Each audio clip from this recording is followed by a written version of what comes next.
बिस्मिल्लाहिर्रहमानिर्रहीम। Rabbi ज़िदनी इल्मा rabbi इश्रह ली सदरी व यस्सिर ली अमरी वहलुल उक़दतम मिन लिसानी यफ़क़हू क़ौली।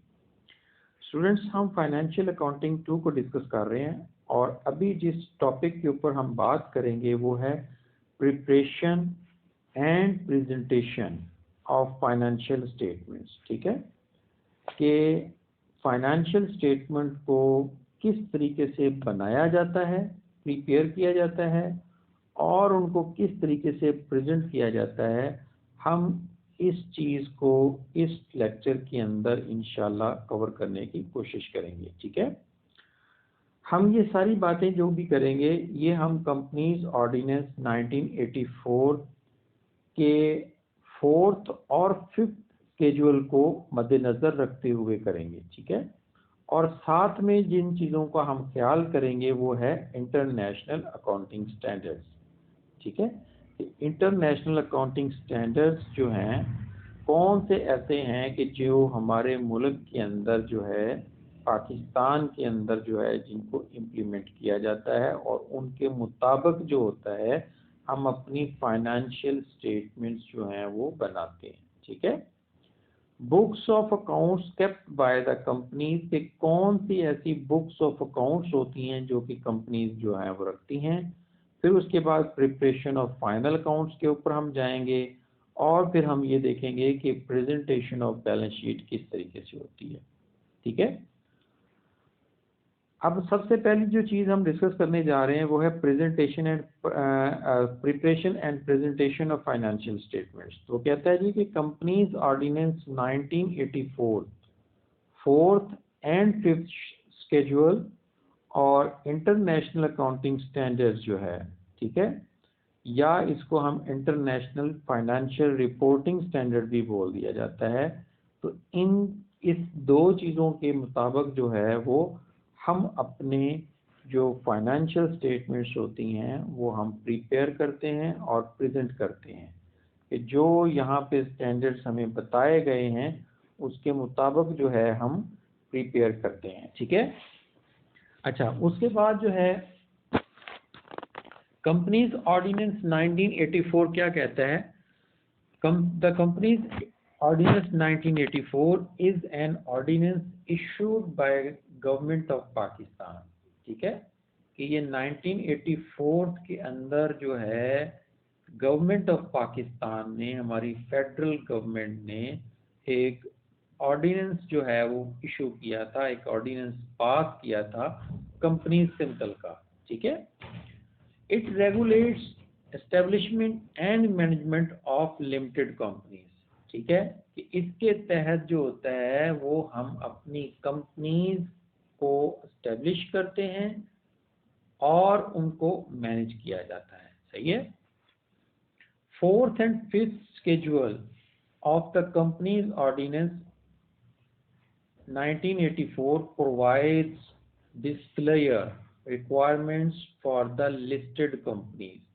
कि ये जो 4th स्केड्यूल है उसके मुताबिक जो है वो हम उसका डिस्क्लोजर जो है रिक्वायरमेंट्स उनको हम लर्न करते हैं जो लिस्टेड कंपनीज होती हैं। ठीक है, और 5th स्केड्यूल जो है वो हमें प्रोवाइड करता है disclosure requirement for the non listed company. 4th किसके वाले थे, जो लिस्टेड कंपनीज हैं, और जो 5th है वो हमें नॉन लिस्टेड कंपनीज जो हैं उनके हवाले से हमें डिस्क्लोजर रिक्वायरमेंट्स के बारे में बताता है। ठीक है, 4th और 5th schedule of companies ordinance consist of 3 parts. इस दोनों स्केड्यूल्स के 3 पार्ट्स हैं।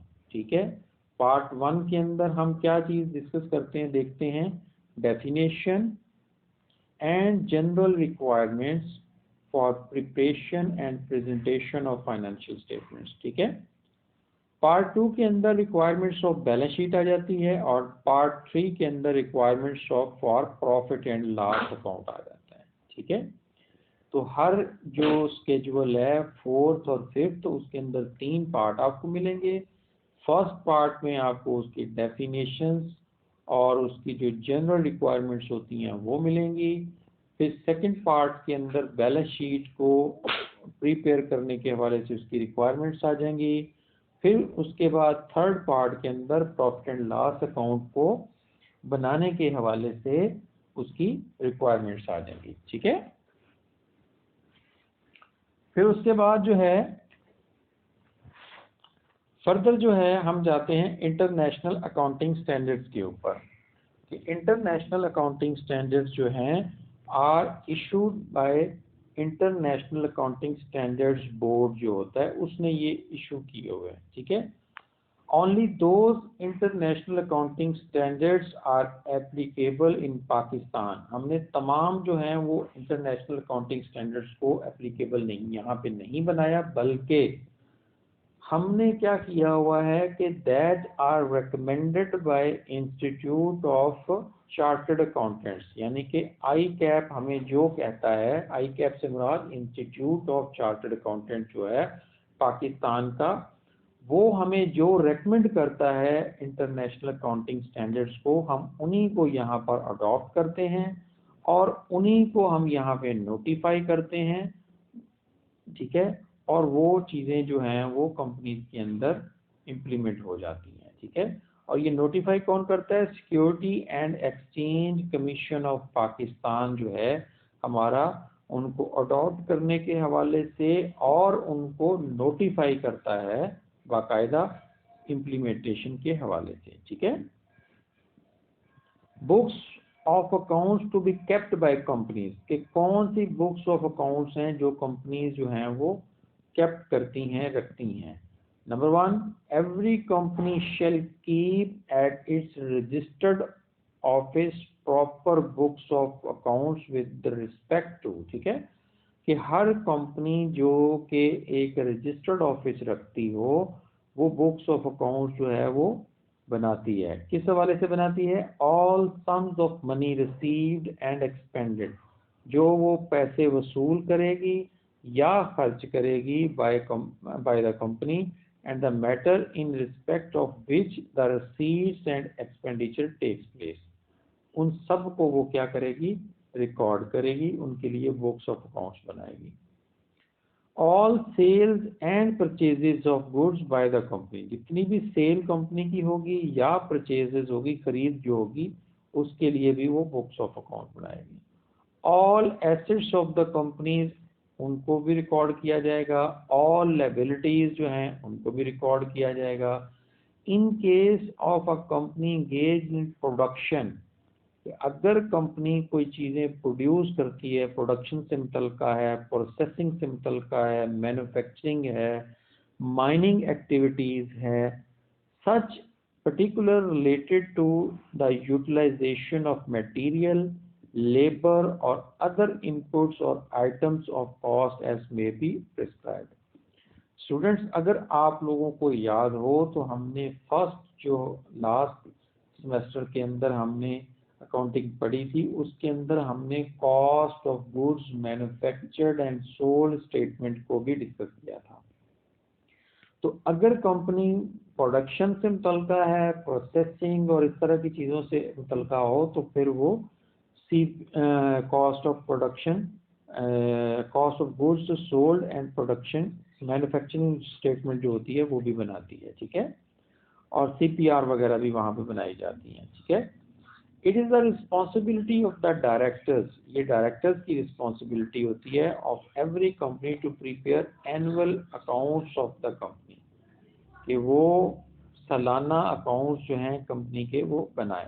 प्रिपरेशन ऑफ अकाउंट्स जो हैं वो किस तरीके से होते हैं, उसके लिए सेक्शन जो होता है 233 कंपनीज ऑर्डिनेंस 1984 का 233 जो है सेक्शन, उसके मुताबिक हम अकाउंट्स बनाते हैं। Directors of every company should lay before the annual general meeting, जो एनुअल जनरल मीटिंग होती है उसके अंदर वो डायरेक्टर्स जो होते हैं वो रखते हैं, क्या चीज़ रखते हैं? बैलेंस शीट को रखते हैं, प्रॉफिट एंड लॉस अकाउंट और इनकम स्टेटमेंट को रखते हैं, expenditure account as the case में बी। एक्सपेंडिचर अकाउंट से मुराद ये नॉर्मली बनाया जाता है जो नॉन प्रॉफिट ऑर्गेनाइजेशन जो होती हैं वो एक्सपेंडिचर जो है वो रिसीट एंड एक्सपेंडिचर अकाउंट बनाते हैं। और ऐसी ऑर्गेनाइजेशन जिनका मकसद जो होता है वो प्रॉफिट कमाना होता है, वो इनकम स्टेटमेंट या प्रॉफिट एंड लॉस अकाउंट बनाते हैं, ठीक है। और बैलेंस शीट जो है वो दोनों तरह की ऑर्गेनाइजेशन, चाहे वो प्रॉफिट ओरिएंटेड हो चाहे वो नॉन प्रॉफिट हो, दोनों ही अपनी बैलेंस शीट जो है वो मेंटेन करते हैं, ठीक है। First annual accounts of company will be prepared within 18 months of the incorporation of the company। एक स्टूडेंट बात ध्यान में रखिएगा, जब हम फॉर्मेशन ऑफ कंपनी डिस्कस कर रहे थे तो हमने ये चीज डिस्कस की थी कि पहली जो मीटिंग होती है वो कम से कम 18 महीनों के अंदर अंदर कंपनी ने इनकॉर्पोरेशन के बाद जो है वो कंडक्ट करवानी होती है। तो जब वो अपनी मीटिंग कंडक्ट करवाते हैं तो वहाँ पर पहली जो एनुअल स्टेटमेंट या एनुअल रिपोर्ट्स होती हैं उसके अंदर एनुअल अकाउंट्स जो है वो प्रिपेयर किए जाते हैं और बताए जाते हैं, प्रेजेंट किए जाते हैं। और ये प्रेजेंट कौन करता है? डायरेक्टर्स जो होते हैं, ठीक है। उसके बाद subsequently annual accounts will be prepared every year. फिर उसके बाद जो होता है हर साल जो होता है फाइनेंशियल ईयर क्लोज होने से पहले पहले आप अपने एनुअल अकाउंट्स जो हैं वो प्रिपेयर करते हैं, ठीक है। In addition listed companies are required to prepare quarterly. जो लिस्टेड कंपनीज होती हैं वो क्वार्टरली और हाफ ईयरली अकाउंट्स जो होते हैं वो भी वो प्रिपेयर करते हैं, ठीक है। अब हम जरा थोड़ा डिस्कस करते हैं कि बैलेंस शीट को कैसे प्रेजेंट किया जाता है। स्टूडेंट्स, ये सारी बातें जो अभी इस लेक्चर के अंदर डिस्कस हो रही हैं, ये हमने फर्स्ट पार्ट में जो अकाउंटिंग पढ़ी थी उसके अंदर भी ये बातें हमने डिस्कस की हुई हैं, ठीक है। मैं उन लेक्चर्स के लिंक्स जो हैं वो भी आपके साथ शेयर कर दूंगा, ठीक है। तो आपने कोशिश करनी है कि उनको भी थोड़ा रिव्यू करें, उनको सुने और केयरफुली उन चीज़ों को समझने की कोशिश करें, ठीक है। क्योंकि वहाँ पर जो है बहुत बेसिक लेवल के ऊपर चीज़ों को डिस्कस किया गया है। यहाँ पर जो है थोड़ा सा हम एडवांस लेवल पे जो कंपनी के 4th और 5th स्केड्यूल्स हैं उनको हम डिस्कस कर रहे हैं, ठीक है। ये एक बैलेंस शीट है और बैलेंस शीट के अंदर सिर्फ फिलहाल हम एसेट्स को लेके आ रहे हैं इस वाले पेज के ऊपर, ठीक है। इसके अंदर एसेट्स को डिस्कस किया जा रहा है। स्टूडेंट, यहाँ पर ये देखें, सबसे पहले हम जब फाइनेंशियल बैलेंस शीट बनाते हैं तो उसके अंदर नॉन करंट एसेट्स जो होते हैं वो लिखे जाते हैं। नॉन करंट एसेट्स कौन से होते हैं? जो फिक्स एसेट्स होते हैं, यानी कि जो करंट एसेट्स नहीं होते। यानी कि ऐसे एसेट्स जो होते हैं, जो फिक्स एसेट्स कौन से होते हैं ये भी हमने पीछे पढ़ा हुआ है कि जिनका कम से कम जो ड्यूरेशन होता है वो मोर देन 1 ईयर होते हैं, कंसीडर होते हैं। और उसको हम जो है कैश में कन्वर्ट करते करते हमें टाइम लग जाता है, तो उसको उस तरह के जो एसेट्स होते हैं उनको नॉर्मली हम फिक्स एसेट्स शुमार करते हैं। अब इसके अंदर लॉन्ग टर्म भी आ जाते हैं, थोड़े से शॉर्ट टर्म बेसिस पे भी आ जाते हैं, ठीक है। अच्छा, अब उसके बाद आ जाते हैं करंट एसेट्स। करंट एसेट्स कौन से होते हैं? जिनका ड्यूरेशन जो होता है, जब वो जो ऐसे एसेट जो कैश में विद इन 1 ईयर कन्वर्ट हो सके उनको हम नॉर्मली करंट एसेट्स कहते हैं, ठीक है। ये स्टूडेंट एक फॉर्मेट है। सबसे पहले टॉप के ऊपर जो है वो कंपनी का नाम आता है, जैसे यहाँ पर ABC food processing and packaging company है। उसके बाद बैलेंस शीट लिखी जाती है और ये लिखा जाता है कि एज ऑन, जिस डेट को वो बनाई जा रही है उसके आगे फिर उसकी डेट मेंशन की जाती है। और बैलेंस शीट हमेशा एक स्पेसिफिक डेट के ऊपर बनाई जाती है। वो 30 भी जून भी हो सकता है, वो 31 दिसंबर भी हो सकता है, वो कोई सा भी मंथ के एंड के ऊपर हम उसको बना सकते हैं, ठीक है। फिर बैलेंस शीट के अंदर नोट्स ऑफ अकाउंट्स जो होते हैं वो डिस्कस किए जाते हैं, उनके रेफरेंस दिए जाते हैं। अब ये नोट्स ऑफ अकाउंट्स क्या होते हैं? यानी कि ये जो फिक्स एसेट्स यहाँ पर लिखा गया है ये खाली इतनी फिगर नहीं है, इसकी पूरी एक वर्किंग है, ठीक है। कि फिक्स एसेट्स के अंदर कौन कौन से एसेट्स लिखे गए हैं। जैसे यहाँ पर फर्ज करें इसी फिक्स एसेट के अंदर कोई फर्नीचर भी हो सकता है, कोई मशीनरी भी हो सकती है, कोई बिल्डिंग भी हो सकती है, कोई और भी चीज़ें हो सकती हैं। तो उनकी पूरी एक डिटेल होगी जो कि उस डिटेल को मिलाकर ये जो है 5 लाख 88,704 रुपए जो है वो बन रहे हैं। ठीक है, अब जब भी फिक्स बनाई जाती है बैलेंस शीट, उसके अंदर जो मौजूदा साल होता है उसको हम यहाँ पर सबसे फर्स्ट में लिखते हैं, और उसके साथ में ही हम कंपैरेटिव एक एनालिसिस करने के लिए जो पिछला साल हमारा गुजरा हुआ होता है उसको भी हम यहाँ पे रिकॉर्ड करते हैं। ठीक है, उसकी भी वही फिगर जो हैं जो उससे पिछले साल जब वो थी तो वो भी हम रिकॉर्ड का हिस्सा बनाते हैं। जैसे यहाँ पर 6,72,466 जो रुपीस हैं वो था फिक्स एसेट 2003 में, जबकि कम होकर 5,88,704 रह गए।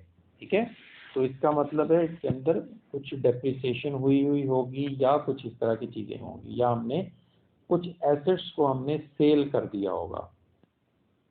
ठीक है, तो ये उसकी एक ब्रीफ सी हमने प्रेजेंटेशन ली है कि बैलेंस शीट को किस तरीके से प्रेजेंट करते हैं, और उसका तरीकाकार ये देखें। यहाँ पर जो है सबसे टॉप के ऊपर जो आइटम्स हैं उनको हमने टोटल कर लिया, उनका यहाँ पे टोटल ले लिया, और उसके बाद करंट एसेट्स जो हैं उसकी कैटेगरी चूंकि अलहदा थी तो उसका टोटल हमने अलहदा से यहाँ पे कर लिया। ठीक है, टाइटल एंड रिपोर्टिंग, ये उसकी जो चीज़ें वहाँ पे मैं पीछे ही आपको बता चुका हूँ कि सबसे टॉप के ऊपर कंपनी का नाम आ जाएगा, फिर डेट आएगी, फिर करेंसी जिसके अंदर फिगर्स लिखी गई हैं, जैसे यहाँ पर ये रुपीस के अंदर लिखा जा रहा है। ठीक है, यहाँ पे भी रुपीस में है फिगर।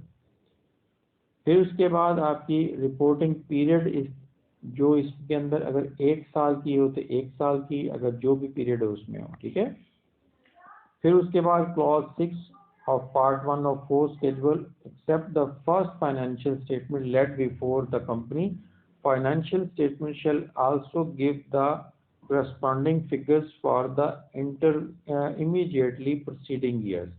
जो पिछला साल हमारा गुजरा होता है, फौरी तौर पर जो पिछला साल गुजरा होता है, हम उसकी फिगर्स जो होती है corresponding मुतलका जो फिगर्स होती हैं वो भी हम यहाँ पे लिखते हैं। जैसे यहाँ पर 2004 की हम इस दफ़ा बना रहे हैं, लेकिन इसके साथ में हमने 2003 की फिगर्स जो हैं वो भी यहाँ पे दी हुई हैं। ठीक है, आप मेरी बात समझ रहे हैं? अच्छा जी, उसके बाद जो है स्टूडेंट, ये उसकी बैलेंस शीट की लायबिलिटी साइड आ जाती है, जिसके अंदर हमने ये देखना है कि फाइनेंसिंग हमें कहाँ से आ रही है। तो उसके अंदर ये देखें, शेयर कैपिटल और रिजर्व्स जो हैं उसके हेडिंग के नीचे जो है हमने इतना शेयर कैपिटल है या अक्यूमुलेटेड बैलेंस शीट उसकी जो प्रॉफिट है वो हमने ले लिया, फिर शेयर होल्डर्स की इक्विटी हमने ले ली, लॉन्ग टर्म लायबिलिटीज हमने ले ली, उसके अंदर हमने डेफर्ड टैक्सेस वगैरह भी ले ली। अब ये सारी बातें जो इसमें जो कुछ चीज़ें आपको नहीं अगर क्लियर होंगी तो इंशाल्लाह ये फर्दर आगे जाकर आपको मज़ीद जो है ये डिस्कस होंगी, तो वहाँ पर इंशाल्लाह बहुत सारी बातें मज़ीद क्लियर होंगी आपको। ठीक है, फिर इसी तरीके से हम यहाँ पर जो है करंट जो हमारी लायबिलिटीज़ होती हैं उनको भी हम रिकॉर्ड का एक हिस्सा बनाएंगे, और उनको भी हम वैसे ही लिखेंगे जैसे हमने करंट एसेट्स को लिखा था।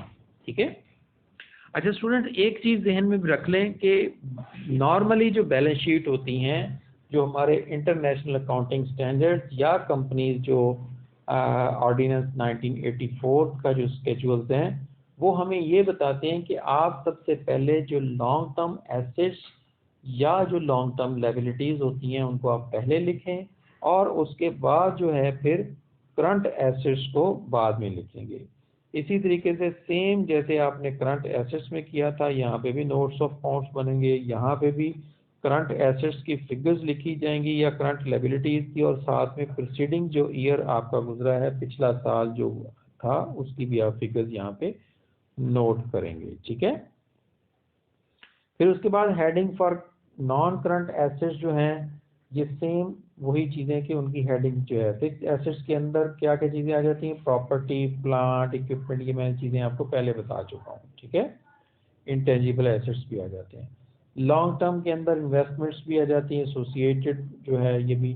ठीक है, फिर उसके बाद लॉन्ग टर्म लोन्स के अंदर एंड एडवांसेस जो हैं वो नोट किए जाते हैं, long term deposits, pre payments, deferred cost वगैरह।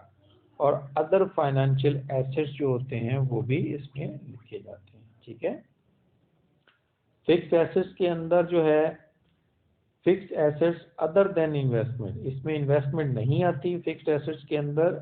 उसके अलावा जो लॉन्ग टर्म चीज़ें होती हैं, लॉन्ग टर्म आपके जो एसेट्स होते हैं वो फिक्स एसेट्स के अंदर लिखे जाते हैं।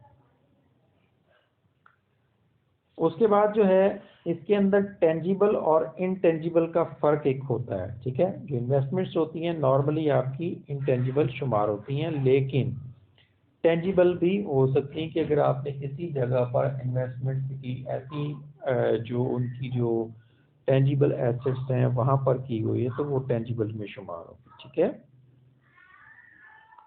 उसके बाद ये उसकी टेंजिबल एसेट्स जो होते हैं वो कौन कौन से हो सकते हैं, वो लैंड होगी, ज़मीन, building, plant and machinery, furniture fixture, vehicles, capital work in process, फिर उसके बाद जो है इनके अलावा कुछ और भी हो सकते हैं। इंटेंजिबल के अंदर गुडविल होती है, patent rights, copyrights, trademark, designs, और ऐसे भी हो सकते हैं कि जो कोई उनसे हट कर हों तो वो भी आपके इंटेंजिबल एसेट्स हो सकते हैं। ठीक है, ये जब हम कोई एसेट्स के अंदर जो नोट्स ऑफ अकाउंट जो हम बनाते हैं उनकी वर्किंग जो होती है वो इस शेप में भी की जाती है। ये क्योंकि यहाँ पर थोड़ा सा इसकी स्क्रीन जो है वो बहुत छोटी है, ये आपके साथ में नोट्स की शक्ल में चीज़ें जो है वो इंशाल्लाह शेयर कर दी जाएंगी, जिसके अंदर आप मज़ीद जो है वो चीज़ों को देख सकेंगे। ठीक है, उसके अंदर जो है ये देखें फिक्स एसेट्स की कैलकुलेशन, फिर उसके बाद मुख्तलिफ किस्म की जो बैलेंस शीट के अंदर जो आइटम्स आते हैं उनकी कैलकुलेशंस वगैरह यहाँ पे इस शेप के अंदर की जाती हैं। ठीक है,